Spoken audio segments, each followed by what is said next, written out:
Hello guys! Good morning! Share ko lang yung aking nalaman dito sa Facebook ko, no? Since nagkaroon ako ng violation, dito na nagsimula na mag-loading yung aking professional dashboard.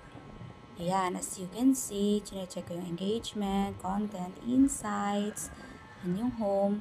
Walang details na nag-a-appear. Still loading siya. So, nag-explore ako sa Facebook ko and then may nakita akong other professional dashboard. Ayan, chinek ko yan.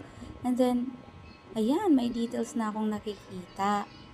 So, ang saya ko nun kasi sabi ko, may other option naman pala.